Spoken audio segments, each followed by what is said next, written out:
Did you have a cup of coffee this morning, I did. or you have one with you? I do. All right. I both. I Cheers. had one. I Yeah. can't really see mine because I'm using this damn virtual background. Mine's disappearing. Oh, there it is. It's Oh, just that's a cool a cup. paper cup or Disappearing, whatever. disappearing Yeah. cup. Yeah, I'm all GSized, as you can see. Um, Cool. yeah. Yeah, I've debated like, the virtual background thing, but nowadays it's actually, I think Zoom's improved so you can like see the edges a little clearer most of the time, so it's okay. Otherwise, I'm in this office, like a work office right now, and it's really boring, kind of cream colored wall background, so that won't be very Oh, exciting. so yeah, no, it looks like it's there. Like it looks very, very But you realistic. like the painting in the background? Yeah, and I'm gonna ask you about it once we film. Or is I'm this zoomed coming? in. It's actually a part of a painting. It's one I made last night, but I just sort of zoomed into a section of it That's because, nice. That's wild. yeah. So I feel like, my paintings are contained like infinite mini paintings, and you can zoom in anywhere and it's a painting too, which is crazy shit. And I almost I almost feel like my art is about constructing sort of these events happening that I think are interesting with the way the color comes together and stuff. And so there's lots of these different color events occurring in the art. So but anyway, yeah, thanks for coming on the show. I really appreciate it. Well, are we filming now? Are we Oh on? yeah, we're filming. This could Yeah, be the whole show right here. part that's wonderful about your show. I notice that a lot of the times the shows start when people are like, "Wait, are we on?" Yeah, That's yeah. part of the magic of your show. Yeah, yeah, And because I like to show the human side of people, and and keep it down to earth. No need to try to be something you're not, because that's just way too much work and stress. and So it's very different from everything I've done because Masonically, because I've always Mm, been a spokesperson for an organization, and sometimes more than one at a time. And so it's me, but I have material to cover, and I have you know what I mean. absolutely, And yeah. there are so many Masonic podcasts and shows that are absolutely wonderful and center around topics of Mm, discussion, right? hmm. And so for Yes. this one, if I may share, when you invited me, I'm like, yeah, I had a moment of inspiration. I'm like, I wrote down all these notes, and I want to cover this and this and that because I haven't been on anywhere for a while, and so all those notes went out the window. And Yeah. I do have like notepads with like stuff that I would like to They might say. come in handy. You never know, Yeah, but no, depending on where we go. it was intense, and because I sent it to you, and it wasn't Yes. so much about me, like the topic about me. It took me a while to really get, like, I knew that's what your show is about. Hmm. Obviously, Hmm. it's just something that I'm not used to, and I think it's really great that you spotted an area that wasn't. I Uh, guess I didn't. I don't know if I intentionally did it that way in the beginning, but I guess in reflection, like looking back, it definitely dawned on me that that is a special aspect of the show, and I need to be consciously aware of that. It's the value of the show in some sense. it's the Yeah. uniqueness, and did that. So you didn't set out to purposely make it that. Did that just develop? Not necessarily. I think it's just the way I am. I'm a very open person.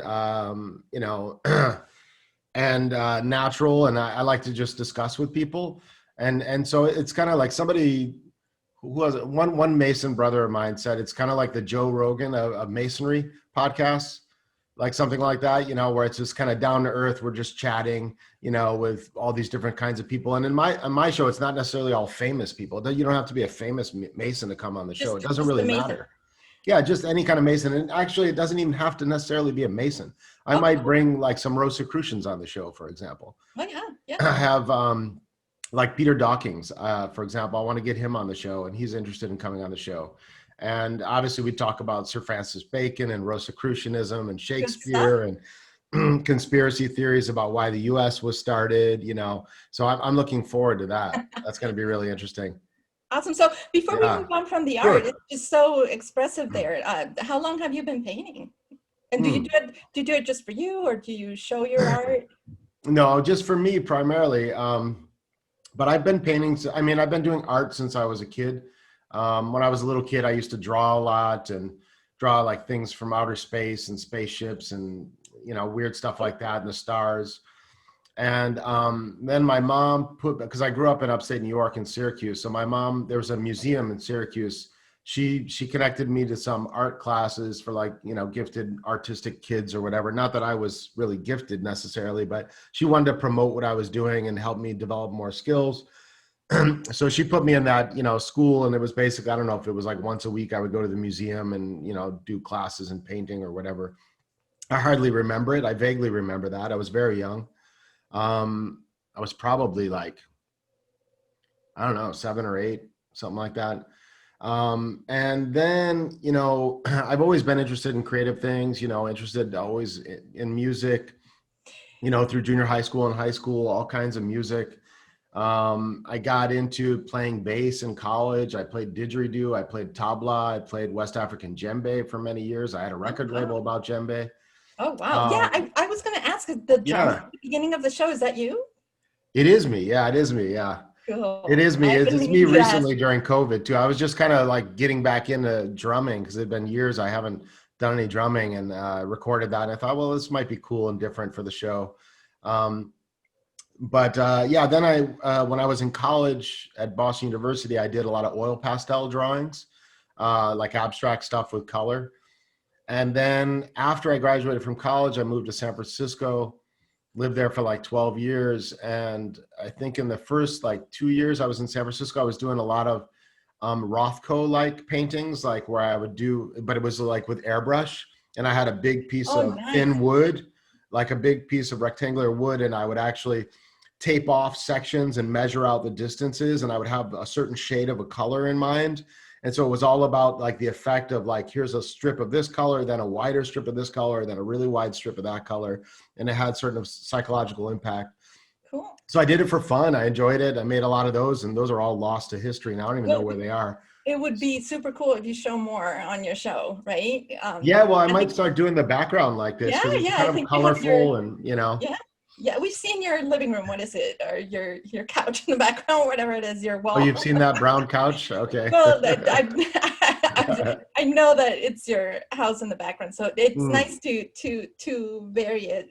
Yeah, and I might even like do a painting, you know, use a new painting for each show, so it's like sort of timely. Yeah. You know, like there's some influence of the sort of astral forces coming in through the art, you know, that is particular to each show. Perhaps if everything's interconnected, of course, right? Hey, you can even change it mid-show.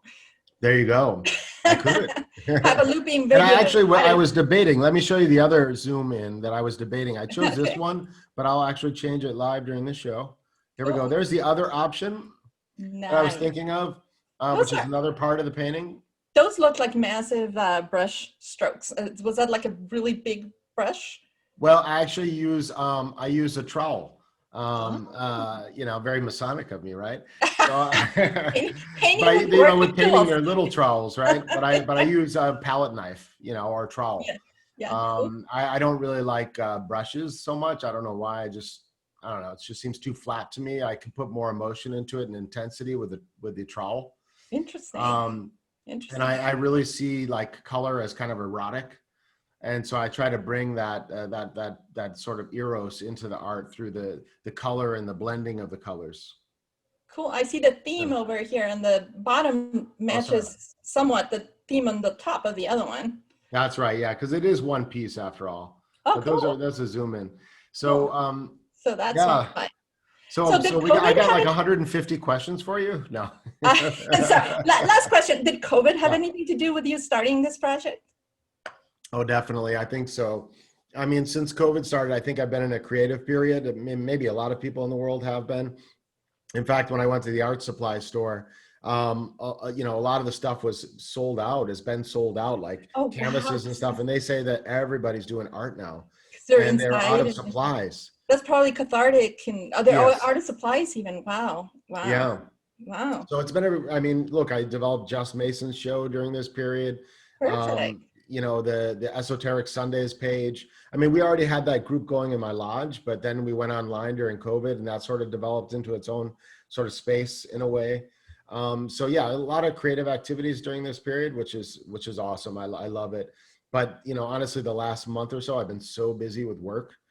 that I haven't had time to do anything fun like this. So this is like my first time doing Just Masons, and I don't know, it's been almost a month or maybe a month, right? It's been a while. Yeah, but that's good. I mean, It's good if to you take a break don't, sometime. you don't want to, as somebody who has intensely worked doing Masonic stuff, you don't want to do it where you are stressed out and not enjoying it. Like you want to really give it the time and the spirit, that's my take. And Oh, so I if it agree. takes you a month, hey, it takes you a month, and a month is There you really go. not that long to ask for fans.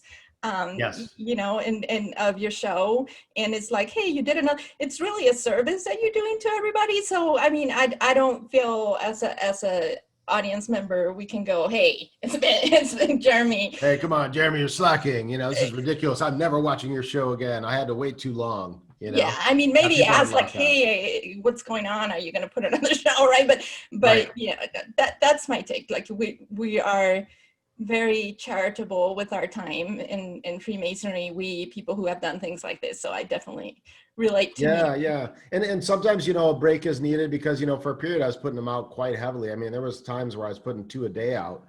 2 a day, yeah. Well, 2 a day once in a while, but I mean, I was definitely doing like 2 or 3 a week for a while in the beginning, especially. And that may have been overload for some people, and then they kind of just gave up trying to keep track.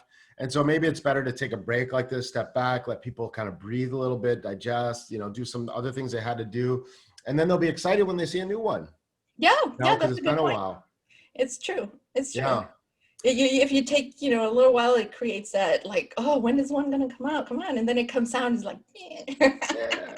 So, yeah. So Elena, your last name, is it pronounced Llamas? It's like Spanish? Yeah.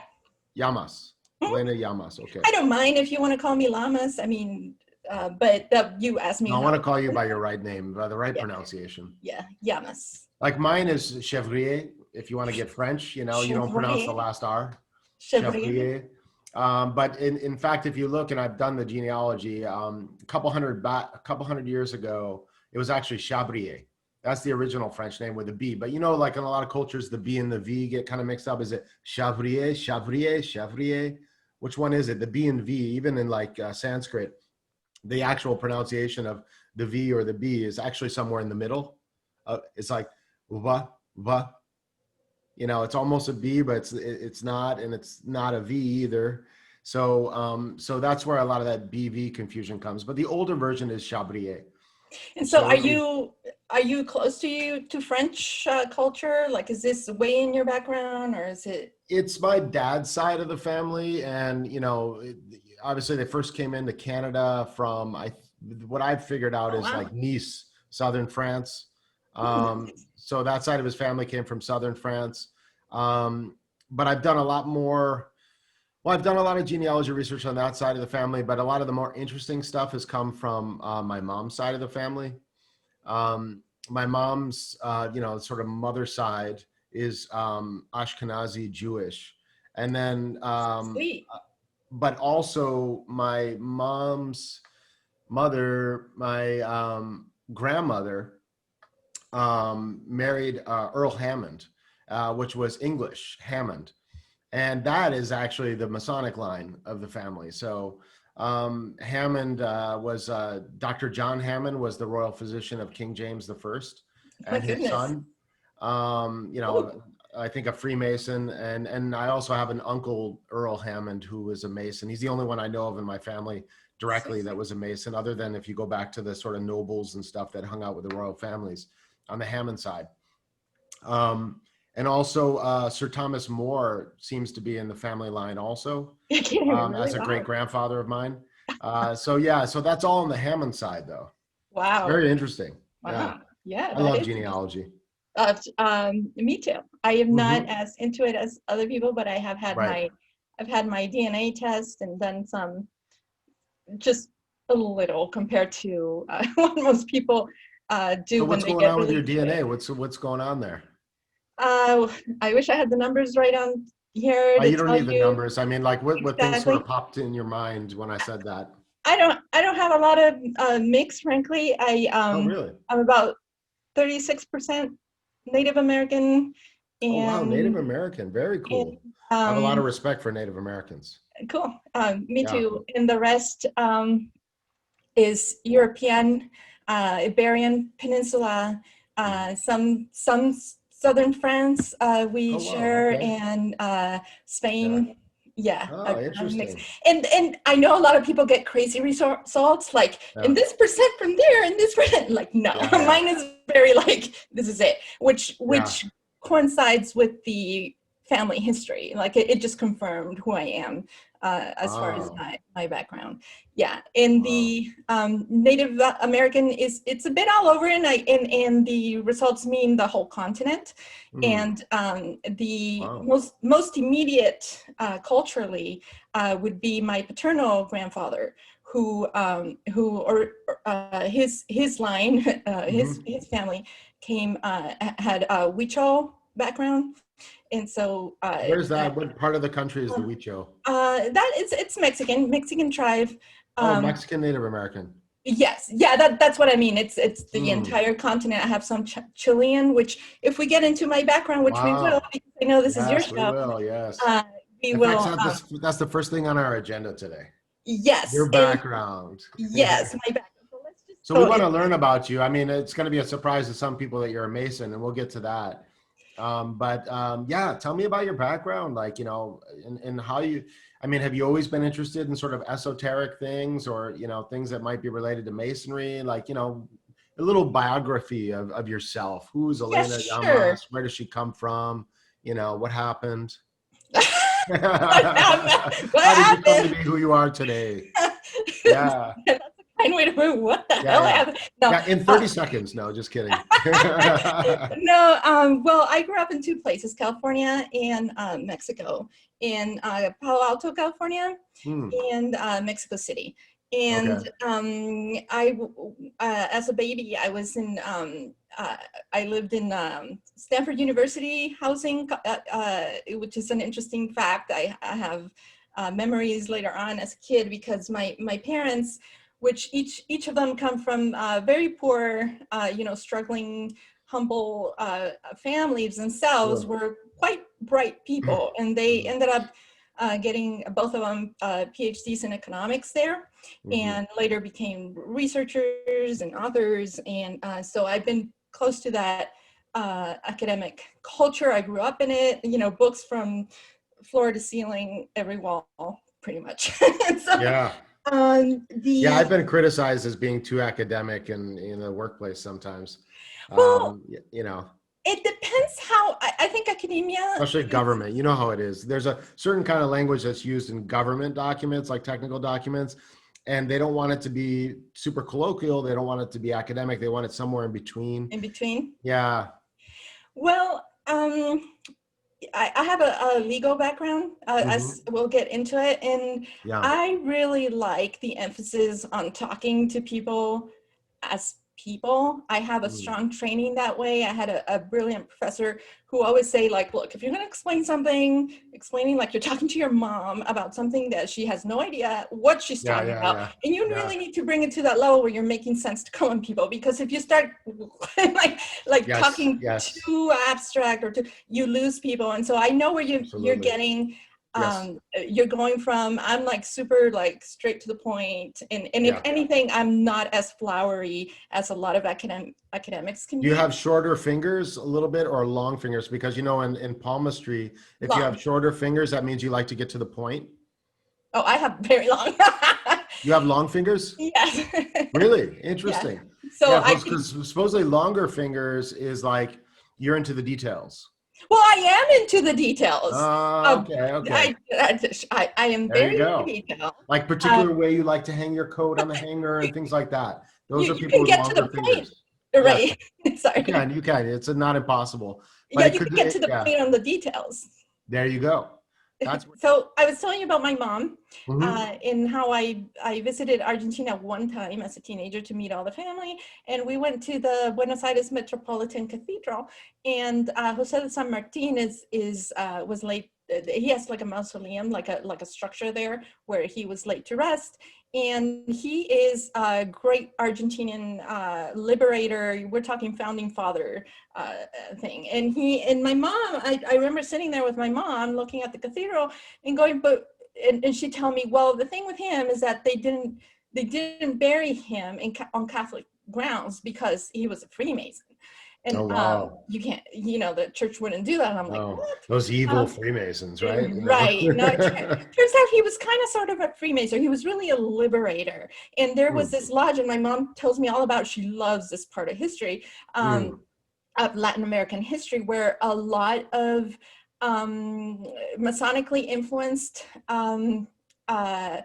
liberators got together. There's this big revolutionary lodge called Lautaro Lodge, where so many of these revolutionaries joined, and it's not Masonic lodge or order per se, but it's almost like a lot of people have argued that Masonry was almost like the cover for the real cause of the revolution, which is fair to say. And so that part of social action married with Freemasonry with my mom, she always loved and respected it. But that's as far as like where I come from. As far as my own, like how did I get into spirituality? And it really started by studying religions. I was really into the different religions, hardcore. Like I would read a lot about it. As I said, I grew up with books everywhere. And was that the influence of your parents with the books everywhere? Or? Oh yeah. Oh yeah. They still live that way, buried in books all the time. And so I really was inclined. That's a blessing. Towards, it is, yeah. Right?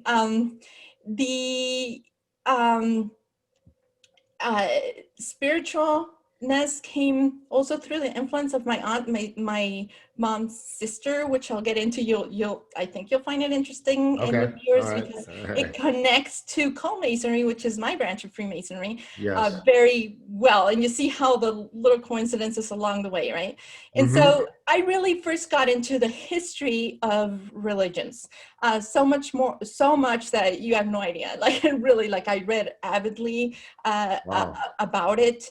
And just human spirituality. And my parents had academics, and they still do. They're very friendly people, and so it's like a constant parade. All kinds of political persuasions, all kinds of theorists of every kind of theory possible paraded through my house growing up. And so we had a number of Jesuit friends of the family who were influential to as far as my spirituality. Oh, interesting. Jesuits. Boy, those people are really, there's a story there, isn't there?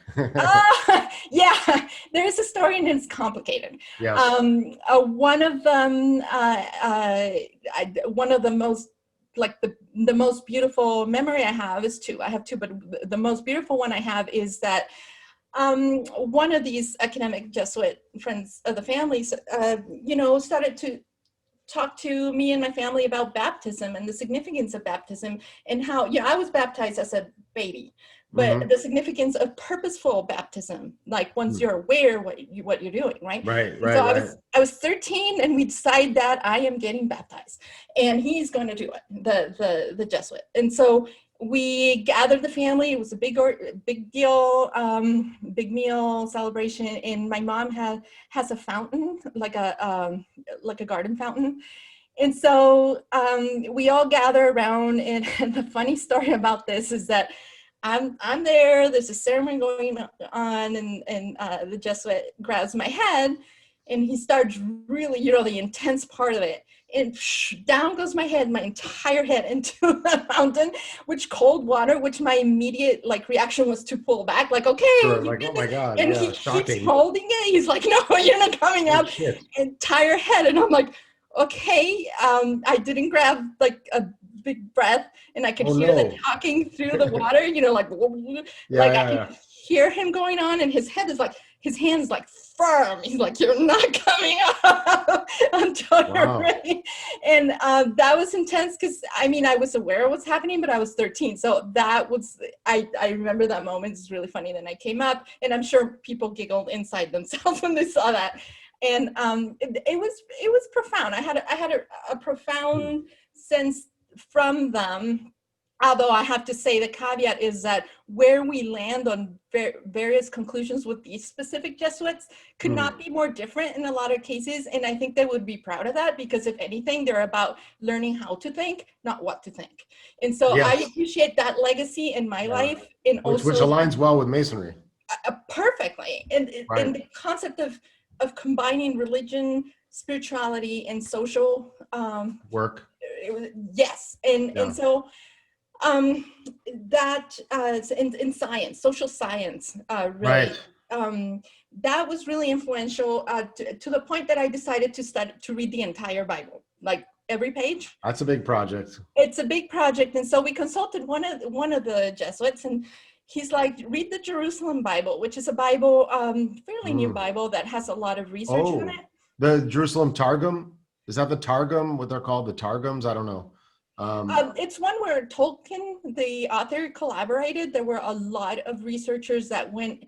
It's so full of research introductions and footnotes. It really is the researcher's Bible. And interesting. Wow. It was the perfect Bible for me, because you want to know more about each tribe. You want to know more about the story. What right. You need those notes, the footnotes, and all those extra details and stuff to help explain things. Yes. Yeah. So that I really appreciated, and it was a big project that I liked. And so from the Bible, and I'll tell you briefly what the other found memory I have from the Jesuit period, and we can move on to Freemasonry. Sweet. All right. I want to hear about this Jesuit thing. Yeah. Yeah.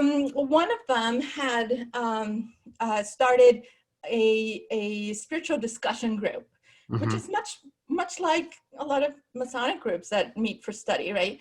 Yeah. But in their context for adults, right? And I wasn't an adult, but I was invited. How old were you at the? How old were you? Oh, my cat is here. We got a visitor, special guest on the show. Yes. Cat. Yes. I like 13, 14. From the Bible, the story of the tradition of the Holy Spirit and the Temple of Solomon, those two things were really impacted me. And so from the Temple of Solomon, I got this model that you can build with the really intricate model of the Temple of Solomon. Then I got into the today's social political views on the Temple of Solomon. I got into Temple of Solomon everything. I was Temple of Solomon girl. So it's only, tiny step before I got into researching Freemasonry and going, this really impacted my father as far as his entire career and character. And my mother, as I said, always had such respect for the revolutionaries and Masonry's role within all the revolutions of Latin America. It just, I want to know more. And so for years, I'm one of those people that was made a Mason in my heart before I joined. For years, I studied a lot, history, philosophy of it. Like I really got into it. And so, but I officially petitioned and joined Freemason in 2008. I went to what was then called the Honorable Order of American Co-masonry, which has since changed its name sort of back to what it was before. It's a long story, but now they're known as Honorable Order of Universal Co-masonry. Okay. And then in 2014, I joined the International Order of Freemasonry for Men and Women, Le Droit Humain, which I call it LDH. Right. You can probably pronounce it really nicely because you have the French background. Yeah.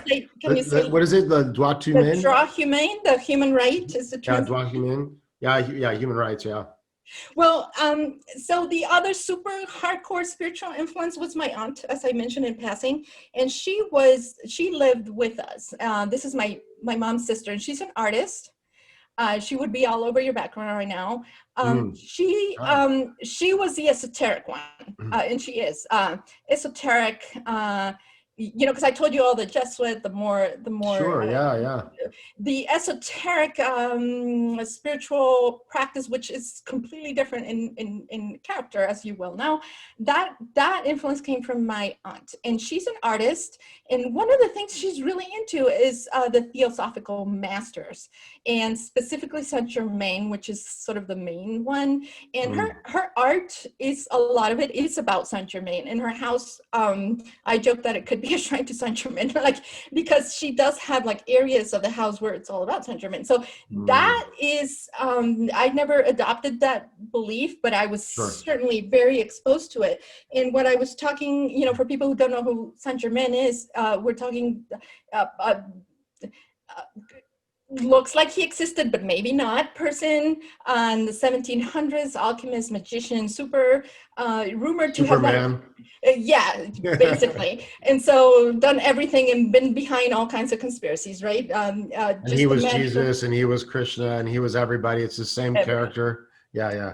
And then theosophy in the 1800s adopted the persona, if you will, and made him the main theosophical master. And how does this, because I told you what a coincidence, because I had studied Freemasonry, not co-masonry. And so when I joined co-masonry at the Honorable Order of American Freemasonry, they had a portrait of Saint Germain in every lodge. And so Oh, wow. I had that Interesting connection. right. And so Right. if you want to learn, I'll just refer your audience, if you want to learn more all about that and how on earth that portrait got there. I did a show for with a Masonic Roundtable. It's episode 135. I would refer people to go there because we could talk about just that forever. It goes into the history of what is that show? I've never heard of that show. Masonic Roundtable. Right. I'm teasing the brothers. It's just you know, a few guys. Just some guys, some Masons, just Masons, you know, doing their thing. As a fun fact about my aunt, the last thing I'll say about her, not to ramble on, but it's really interesting right now. And this is not a political endorsement. I don't want to talk politics, yes. But it's interesting because it's happening right now. My as I was telling you, my parents had every and all academics parade around the house, basically, of all kinds of political inclinations. And one of them is Kamala Harris's dad, who's you know, the vice presidential candidate. Her dad is a Stanford professor in economics. Hello, very close to my family, and so smart guy. He decided to. Stanford's not a bad university, you know. Hey. No. And he had a project in Mexico City, and so of course he comes to live with us, right? And guess who he falls in love with? My aunt. That's the awesome. No shit. Yeah, I had to mention it. I mean, how could you know? It's one of those coincidences. So when you hear in the news that Kamala has Jamaican background through her dad, it is very strong. He's so into reggae. He taught us how to dance reggae. He taught us the history of reggae, the sound of reggae, because all I knew was Bob Marley and Ziggy Marley. Like he's Jamaican to the most Jamaicanist. Wow. Yeah. So that is an interesting. Wow, you have quite an interesting background. So many influences in Mexico and spiritualism and Saint Germain and the Jesuits. Wow, you're a complex individual. I am. In my work in Freemasonry, as we were talking in the beginning, it was always about, because I was mostly an interviewer, right? So it was about people's work and everything. So it was like, how am I going to explain myself here? But you've made it very comfortable and really, you know, personal where I can talk about this. But where else would I throw that into, you know, my interview about some author, right? It doesn't make sense. Right, that's like, true. It had to be so you had a show, you had one podcast or a couple podcasts? I had okay. After I joined Freemasonry, I really think that you know, one thing leads to another. I think when you're really sincere and dedicated and profound like yourself, like things come up, ideas come up. And so I was invited to join the Phoenix Masonry Masonic Museum and Library by its founder and president. And the Phoenix Masonry, I'll call it for short, was founded in 1999. It gets 20 million visitors a year, just the website, plus social media. Wow. And so that was a pet project of me and my co-host, Brother Frederick Milliken, who originally started his Masonic path in the Grand Lodge of Massachusetts, Mainstream, Millcraft, and now he's Prince Hall in Texas. And we really took off. It's called Phoenix Masonry Live. You can still see the episodes there on YouTube. You just got to go to the first episodes backwards because there's still shows added to that channel, but I'm no longer there. And so that was a lot of like, I've been on your shoes because I was a tech person, right? And I'm not like, I don't have an IT background, so you know, I had to learn a lot editing. Oh, interesting. And you know, brother Fred. Well, my show doesn't usually require any editing, which is nice, so I can just put it up after it's done. But this episode will require some editing because we had some technical glitches, but whatever. But you know, so how did you join Masonry? I mean, what was the connect to finally get you to join co-masonry or whatever? Was there a particular moment or a connection with somebody? It was so natural. As I was telling you, I had all this Temple of Solomon interest in Freemasonry already for years. That I moved to California, to San Diego, and it was just a moment of click. It was not to a person. It was just like, yeah, exactly. And I researched online and found that was a lodge 15 minutes away. I'm like, that's the one. And so that was it. You joined. So I mean, but okay, so there's a lot of people who don't know much about co-masonry or female masonry or whatever. So I mean, one question I have in my mind is, are men allowed, or is it just women and men are not allowed? Female craft masonry, that is all female, is all female. So no men's allowed, men allowed. Co-masonry is co-ed. So you have men and women who are admitted on an equal basis. So they're brothers and sisters, or brothers and brothers, depending on which organization we're talking about. Women are sisters in one and brothers in another, as far as the one that I've been in. So I've been both a brother and a sister. And so, but it is Freemasonry for men and women, mixed gender Freemasonry, co-masonry. So that's what it means. Okay. I mean, so, okay, so I'm under the Grand Lodge of Virginia, in Virginia. And as far as I understand, you know, co-masonry and female masonry are both not officially recognized. Am I correct on that? By by the Grand Lodge. Exactly. Yes. It's, because I mean, I don't have a problem. Lots of masonries recognize each other, and it's not just uniformal, Right. So you wouldn't be allowed, like in my lodge, by the rules of the Grand Lodge, but would I be allowed in your lodge? As a visitor, absolutely. Oh, as a visitor, but if I want to come into ritual, I've got to get initiated and go through it. Right. Which would be a problem. Officially join. Yeah, it can create conflicts for people, most definitely. My take on that is, I think Prince Hall has a lesson for all of us. Including all races is such a basic tenet of what we do in Freemasonry. The fact that Prince Hall had to found a separate order, it really was out of racism and African American men not being allowed. And so you would think that as soon as those racial discrimination barriers went down, that Prince Hall would disappear, right? And all the brothers would just go into one masonry together, because all races should be together. However,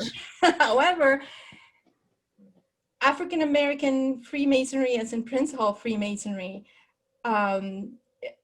has such value for so many brothers and the women in the Order of the Eastern Star, that I think it's a mistake to think that everybody should be together all the time, and there's no value to separation. As I was telling you, my co-host in my show, Brother Frederick Milliken, fantastic Freemason author, he joined Prince Hall, and so I had the opportunity to visit with him at a Phyllis and Philaxis convention in Los Angeles. It's just so inspirational, Prince Hall, and I worked very closely with him in Phoenix Masonry, and there is no question in my mind the value of Prince Hall. And so, in a similar vein, I really question when people use exclusion, which is the proper term, because I am excluded. I can't just show up at your lodge. However, I can join female craft Freemasonry and co-masonry, and that's the choice that I have, and those are perfectly legit. And that's why I say, not recognized by whom, because it has to first have, that is just an unfortunate situation, I think, as far as the politics of Freemasonry. Sure, But sure. if you look at and you study and you really look into these organizations, and I'm talking about legit Masonic organizations, because there's frauds like join the Illuminati frauds, kind of like, Oh like God, you know, yeah. I'm talking like legit, like solid organizations Right. are, I mean, there's nothing in Freemasonry that women cannot accomplish, develop within themselves, and they better themselves in society. And so it's almost like, why wouldn't you at least respect it? Like, we don't have to be all together. And I find that the women in female craft Freemasonry, it's complicated because there aren't a whole lot of lodges. So sometimes they join what they have nearby, but a lot of them, it's a really purposeful decision and choice that they want to be with all female. They like that all female bonding, and it's a really special thing that they have, like the all male bonding, and then co-masonry. So I think choice and respect are crucial. If we can be decent to each other as human beings, you know, and I've seen the heads of so many organizations on your side of things be, you know, most notably the United Grand Lodge of England, be really forward thinking in that way. Like, you know what, we're not together, but that doesn't mean that you disparage or you lessen the work of others who are doing really valuable and really profound and sincere Masonic work in society. And so the my rant, why did it originally start? Oh, about the not being allowed in places. So the way I tend to see it is like, especially like I was telling you, I studied the history of Freemasonry. I've been the spokesperson for this, for Phoenix Masonry, this organization. I've interviewed and studied the work of so many malecraft Freemasons and the value of malecraft Freemasonry, that I wouldn't just trash it either, as far as, you know, evil doers for not allowing women. Like, I really think choice is key. Choice is key. And I think the lessons of Prince Hall teaches that, you know, it's very humbling to think that you know, African-American, so many African-American men who can join malecraft Freemasonry say, you know what, I like the Prince Hall organization. You know, well, I mean, I think that one of the questions that probably a lot of like, you know, male Masons or brothers will have, you know, that don't know much about female Masonry or co-masonry is, are they really the same? I mean, do you guys have the same secrets that we have, the same sort of myths used, the same sort of ritual? I mean, how can we ever know when we can't talk to each other and compare details? It's kind of weird. Yes. For more detail, you again can go to the Masonic Roundtable episode 135. Okay. But to not leave you hanging, yes. Scottish Rite, York Rite, those are all terms and rituals very familiar with the females. And the secrets, we don't have any like extraordinary secrets, which I wish we did, but it's same, you know, same that, you know, it is very similar. There are different variations of rituals sometimes in some places, and for that the Masonic Roundtable show would be a good follow-up to this. Interesting. Okay. But essentially we are doing ritual-wise the same thing. How we go about it differs because your side of the story is so huge and ours is so small. So that affects how we operate, right? And what we can and what we can't do. How did you get the ritual? How did you get the stuff that you have to form female Masonry? Because, you know, it would almost have to be a leak of some kind in a way. Well, so that's also part of my question, I guess. That's interesting. I am so glad you asked that, actually, because I'm very interested in that. There was a period prior to the late 1800s of tremendous occult spirit running through all countries everywhere. We talked about the Mexican president in my dad's town where his family was there, but which, by the way, I became friends with that family afterwards, but that's another story. Wow. He was a spiritist. And we have people like Abraham Lincoln here who had spiritist influence or some practice in that or belief. And we have all over the world. And when that happened, there was a tremendous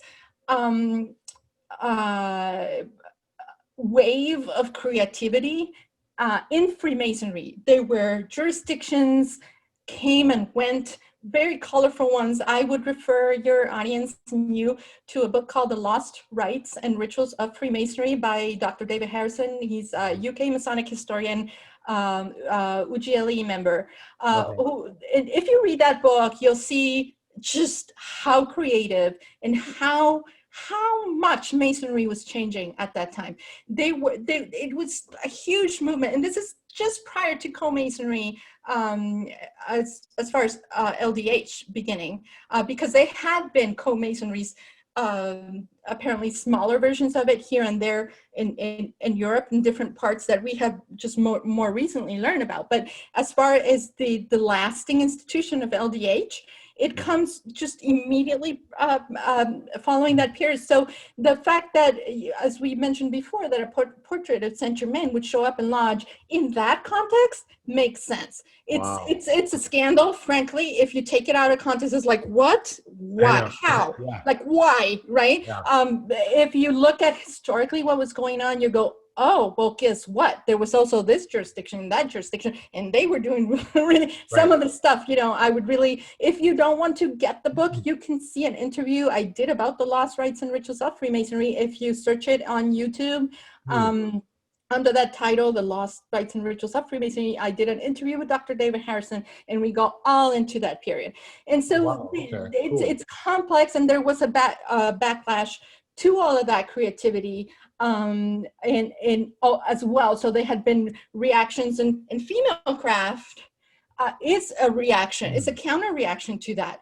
The female craft, all female Freemasonry, grew out of co-masonry as a reactionary movement against what they view as non-conforming to what Freemasonry is, sort of mixing theosophy in there. And that's one of the they wanted to get purist on the female side. They wanted to do UGLE style, please. Yeah, I see. Interesting. There were other issues too that are more complex, because LDH is incorporated. So that's where the headquarters have been. And so there had been a lot of issues with one culture. LDH is international. There's about 66 countries. So it's a big international organization, which is something I really like about it, because like you were saying, not that everybody has to be together everywhere, but to have everybody from the world and both sexes in one organization is worthwhile. It's worth my time. And, I have brothers and sisters in England that I talk to. I have, what I mean? There's this internationalness to this organization, which is really cool. And so France, because the headquarters have been there from the beginning, has created a lot of issues that have caused organizations to break away. Also, the two reasons why they broke away is the nonconformity that I spoke about, and also it was a reaction to the centralized rule by the French, which has calmed down. It was more intense at that time. I really think that it should be like the Olympics, to move the headquarters away from France to each country for, say, 25 years. So to give leaders in each country an opportunity to rise to the challenge of running the entire headquarter organization, and never again give the impression that one culture feels free to be telling any other culture, because it's all countries together, but they're organized in federations, which are independent. And again, Masonic Roundtable, episode 135, we go all into the federations. The United States Federation, it's an independent body, but it's part of this larger organization. And like you and I were talking, my background is one where my service in Freemasonry also reflects through my work, through my service to my country. And you can see my background is the American colors. Country is very important. So just like you don't leave, your race and gender at the door when you join an organization, you don't leave your country just because you have an international ness going, right? Oh, that's a good point. So, the other thing I'm wondering about is, in your opinion, I mean, are men and women attracted to Freemasonry for the same or different reasons, or a little bit of both? Because, regular Freemasonry with men, you have men that join for the fraternal side. They just want to have a group of men and network with friends. You have people that join for charitable purposes, like they want to do good in their community, or they want to give to local charities. And then you have people that are interested in the history. And then you have people that are interested in the esoteric side and the symbolism and the deeper meaning and sort of the mysteries, you know, that will be unraveled, you know, through Freemasonry. So what about women? What's drawing women to Freemason? Is it the exact same things, or? Frankly, I think it's the exact same things. Whether they get the exact same things, I would say no, because we do operate differently. As I was saying, size matters. Oh my God, did I just say that? I didn't realize. Bleep. Please edit that. Take the kids offline, folks. This is getting bad.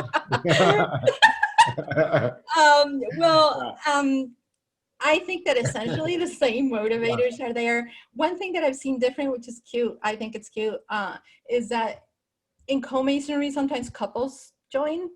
And so their motivation is also to create greater bonding with their partner. Like, you know what I mean? So that is really moving.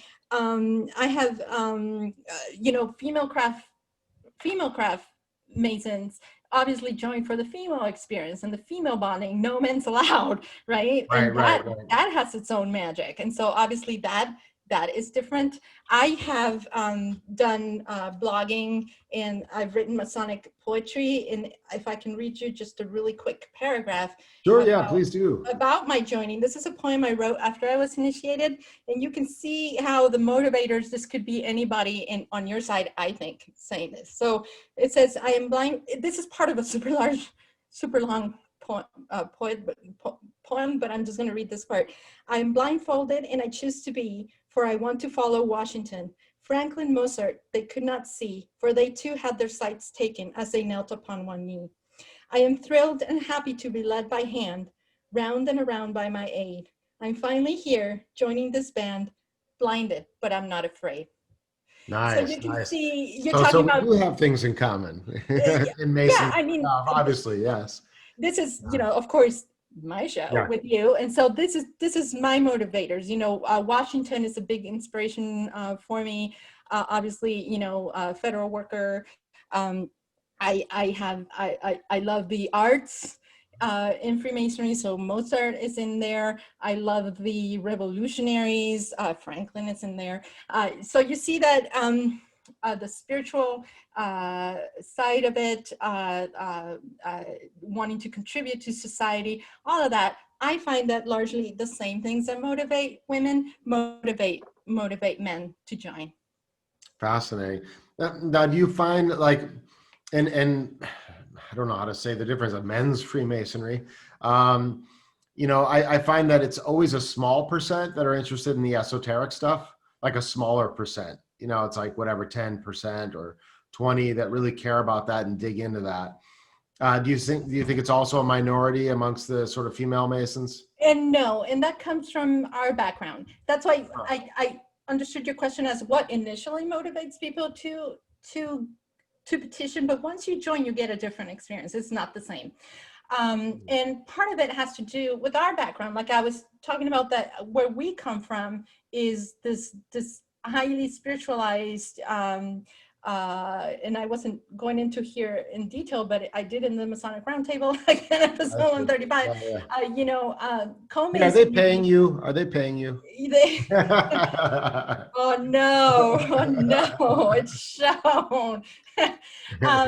You know, co-masonry was for a while, and still in some people's mind, sometimes referred to as occult Freemasonry, because the spiritualness, esoteric side of it is so present that, in my opinion, if you ask me, and I'm the one speaking right now, has seen its extremes, and so it's not necessarily, you know, esoteric heaven, but it kind of is. It is a very, very intense, intensely spiritual, esoteric people. That's new information for me.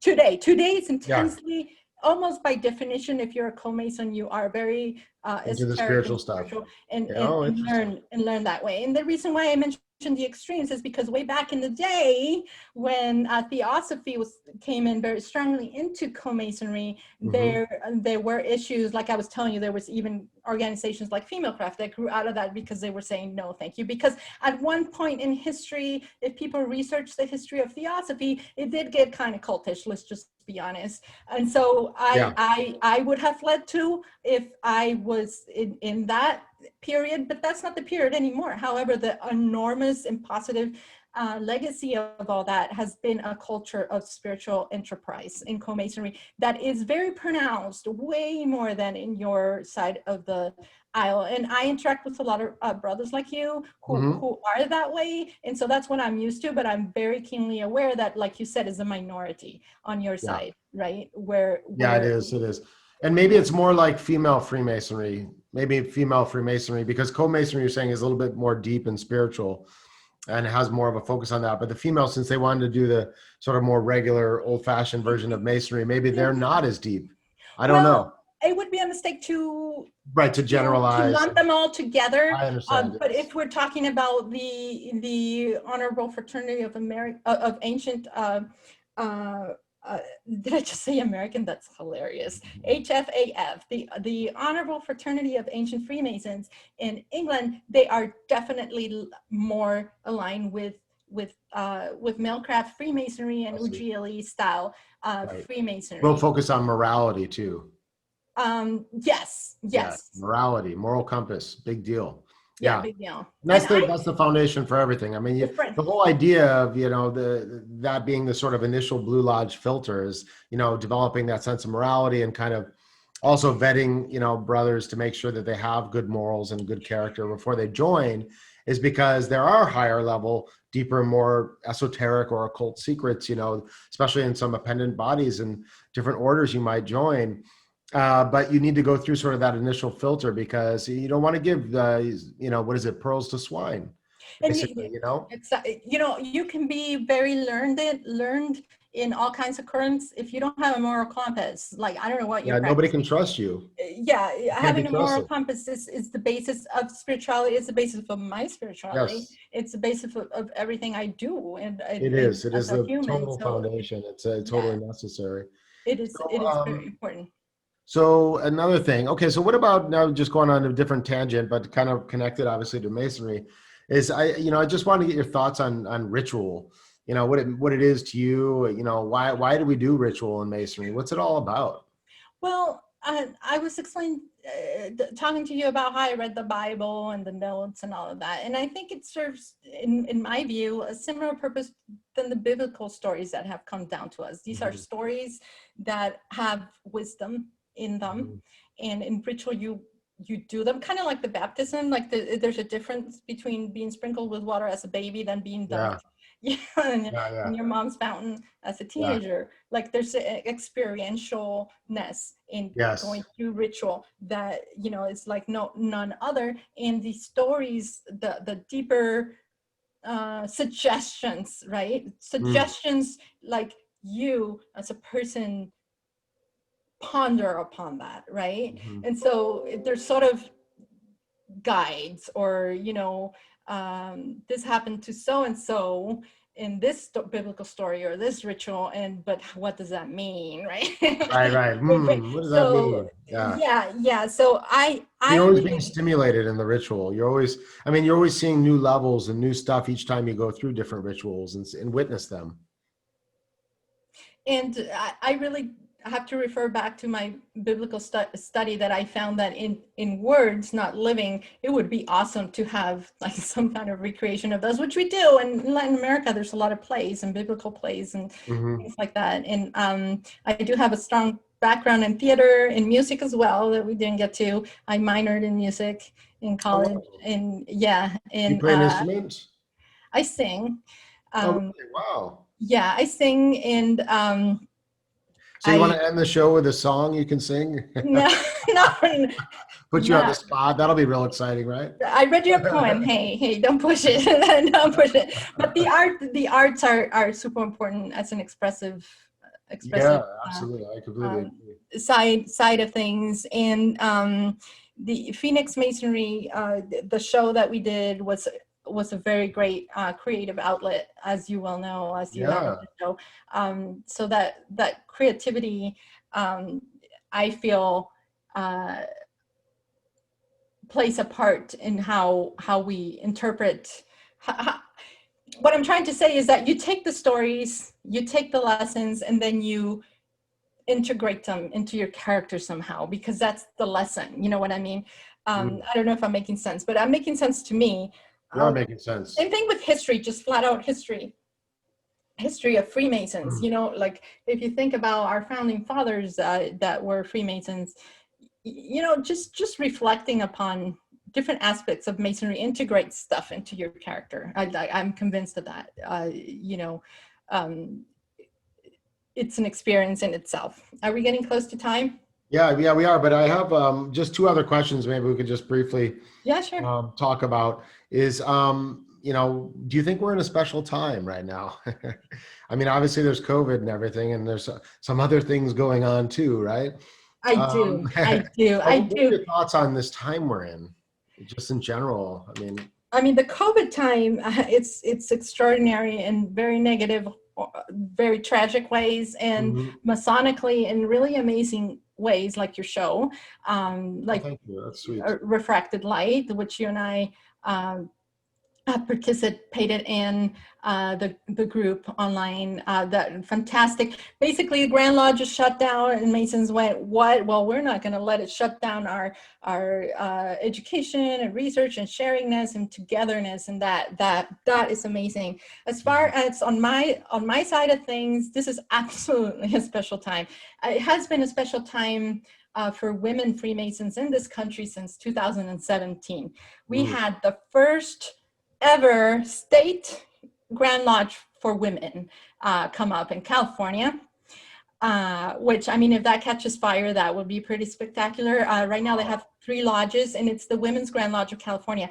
Much like Ujia Lee's relationship with and I must say almost exactly like Ujia Lee's relationship with the all-female UK orders, the Women's Grand Lodge of California has a fantastic relationship with the Mailcraft Grand Lodge of California, and that is very moving to see. They have been supported, welcomed. California is special.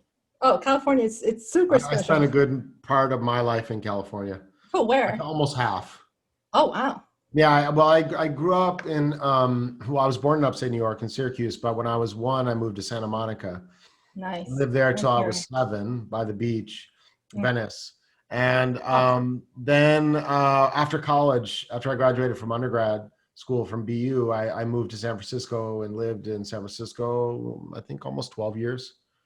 So I spent a lot of time in California. So you can see it, right? Why it would start there. I can see it too. Yes, of course. I grew up in California. I've lived in California so long. You know, I went to school there. I mean, the other development that we've seen more recently is the founding of American Lodge 57 in DC, which was chartered by the Honorable Fraternity of Ancients Freemasons, the all-female Freemasonry that has jurisdiction, that has a very stellar relationship with UGLE. They chartered that lodge, and they have members from different northeastern states in the area. And they definitely, if you see, you know, the production video that they put out to announce that they arrived, they definitely have the drive and ambition, if you will, to keep growing. And so that is, it's called America Lodge 57. So you can see they obviously have very strong American values and a theme.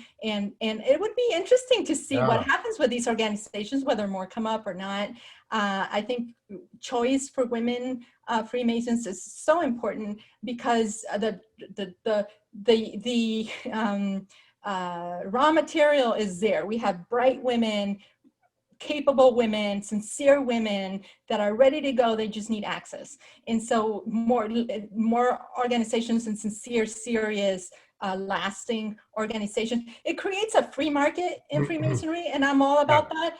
That competition, which shouldn't be competitive, but that as far as people have choice, improves jurisdictions. When women don't have choice, and well, I'm in this organization because there's nothing else, that sucks. That can't be there. You know, and so it is a great. There's been since 2017 a great a great influx of female Freemasons, and they're small numbers, but you watch them grow. I'm sure they're going to grow. Yeah, this is going to be really interesting, especially for a lot of women that might be interested in Freemasonry on refracted light. They're going to be really excited to see this show. I just want to ask one final question. Sure. About, because, it's such a difficult time in the world globally with COVID. And, we've already had a lot of problems and conflicts and things like that going on in the world with terrorism and everything. Mm-hmm. But how can we work better? I mean, in your opinion, how can we work better, as Masons to help move the world forward in a positive and peaceful direction? I mean, in a more harmonious way. Like, I know people do like little things here and there, like contribute to a charity. But I'm thinking more broadly, is there a way that we can really catalyze, peace and prosperity in this world as Masons today? Easy question, right? Sorry. I'm sure you've got the answer. Go ahead. Thank you, Jeremy. Everyone's waiting. And with the bang, as it should be. Right. I think if you drop the pettiness, the petty, small, drop the smallness out of everything Freemasons, every Freemason, men, women, co-masonry, co-mason, drop the lesser causes and arguments, the not really worth it. Focus on the big picture.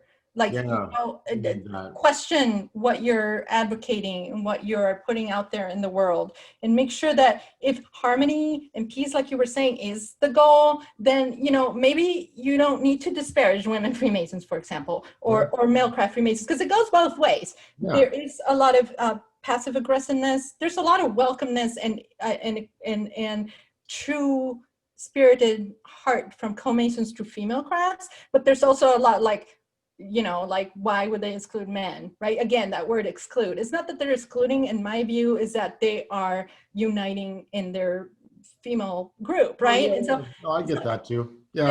If you start there, then you can build more unity, like amongst us, like you, Jeremy. You're somebody who I feel you're, my brother. I really don't see you as an other than, right? Right. So, we're united. Yes, and so that there's a definite unity in spirit and all sincere Freemasons. Focus on that. Like, focus big picture. Drop the small. All the pettiness. Yeah, drop the pettiness. We're wasting so much time on petty issues when we need to see the big picture. I completely agree. And so, we need more voices saying that, and hopefully we'll get through this. But I do think it's definitely a spiritual time for a lot of people, because obviously, usually traumatic times are times of spiritual awakening. And so, I think on that front, I'm really happy with what's happening right now. I mean, at least for myself personally, as much as it is stressful in different ways, I feel like I've grown a lot spiritually. And in fact, I talked to another sister who was saying the same thing, that, this time has been like for her, 10 times the spiritual growth and then this one, half a year period that, then she gained in the last 20 years. She's gained in the 6-month period of COVID.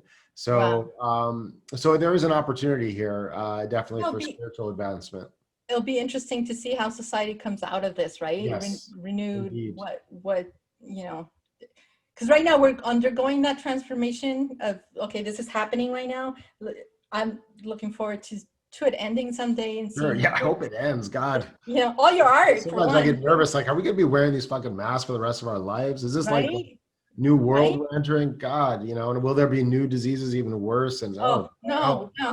That's a dark vision. I'm sorry to have to share that, but I hope that does not happen. Please, God, protect us. Yes. I second that. Yeah. So, but anyway, Elena, thank you so much for coming on the show. This has been fantastic. Thank you for inviting me. I really appreciate it. I really appreciate it. I hope your viewers got something of value out of it. I'm sure they have. So thank you. Yeah, thank you so much. And hope this started your day well, and peace and blessings. Yes. See you next time. Cheers. Yes. Bye. Bye-bye.